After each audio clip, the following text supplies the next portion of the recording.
Hi, good morning friends. ಆಗಲೇ basic first layer ತೋರಿಸಿದ್ದೀನಿ. ಈ ಥರ ಸ್ಯಾರಿ ಫುಲ್ ಹಾಕ್ಬಿಟ್ಟಿದ್ದೀನಿ. ಈಗ ಸೆಕೆಂಡ್ ಲೇಯರ್ ತೋರಿಸ್ತಾ ಇದ್ದೀನಿ ಫ್ರೆಂಡ್. ಈ ಥರ ಮತ್ತೆ ಗಂಟು ಹಾಕ್ಕೊಂಡಿದ್ದೀನಿ ದಾರಕ್ಕೆ. ಸೆಕೆಂಡ್ ಲೇಯರು ಸ್ಟಾರ್ಟ್ ಮಾಡ್ತಿದ್ದೀನಿ. ಈಗ ನಾಟ್ ಹಾಕ್ಕೊತಾ ಇದ್ದೀನಿ.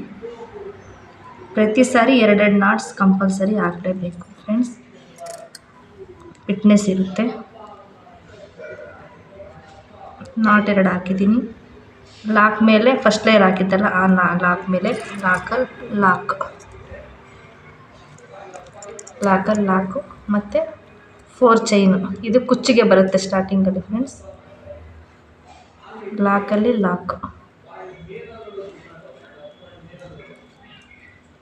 ಈಗ ಸಿಂಗಲ್ ಕ್ರೋಶೆ 2, 1 2. ಅಕಸ್ಮಾತ್ ದಾರ ಉದ್ದ ಇದ್ದರೆ ಇನ್ನೂ ಒಂದು ಎಕ್ಸ್ಟ್ರಾ ಹಾಕ್ಕೊತೀನಿ ಫ್ರೆಂಡ್ಸ್. ಇದಕ್ಕೆ ದಾರ ನಾವು ಉದ್ದ ಇರೋದು ನೋಡಿಕೊಂಡು ಚೈನ್ ಹಾಕಬೇಕು. ಈಗ ತ್ರಿಬಲ್ ಕ್ರೋಶೆ ಮಾಡ್ತಾಯಿದ್ದೀನಿ. 1 2 ದಾರದ ಮೇಲೆ ಕ್ರೋಶೆ ಮೇಲೆ 2 ಸತಿ ಸುತ್ಕೊಂಡಿದ್ದೀನಿ.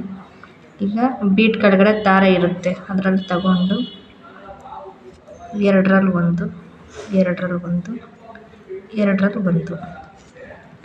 ಅದೇ ಥರ ಮತ್ತೆ ಸೂದಿ ಮೇಲೆ ದಾರ ತಗೊಂಡು 2ರಲ್ಲಿ 1, 2ರಲ್ಲಿ 1, 2ರಲ್ಲಿ 1.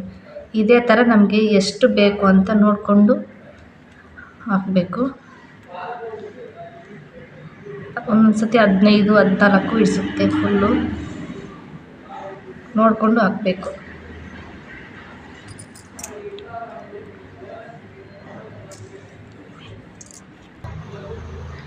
ಇದೇ ಥರ ತ್ರಿಬಲ್ ಕ್ರೋಶೆ ಆರ್ಚ್ ನಮ್ಗೆ ಎಷ್ಟು ಬೇಕೋ ಅಷ್ಟು ಅಗಲ ನೋಡಿಕೊಂಡು ನಾನು 14 15 ಹಾಕಿದ್ದೀನಿ.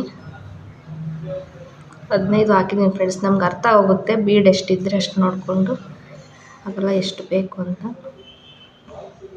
ನೋಡಿ ಫ್ರೆಂಡ್ಸ್. ಆರ್ಚ್ ಬಂದಿದೆ. ಈಗ ಈ ಥರ ಬಂದಿದೆ. ಈಗ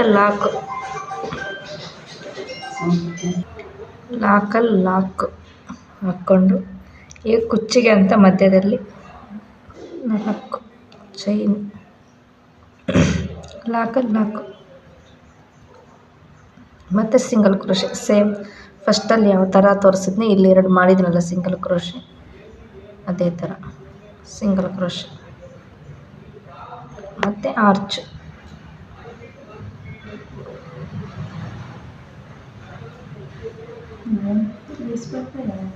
ಮತ್ತು ಸೂದಿ ಮೇಲೆ ದಾರ,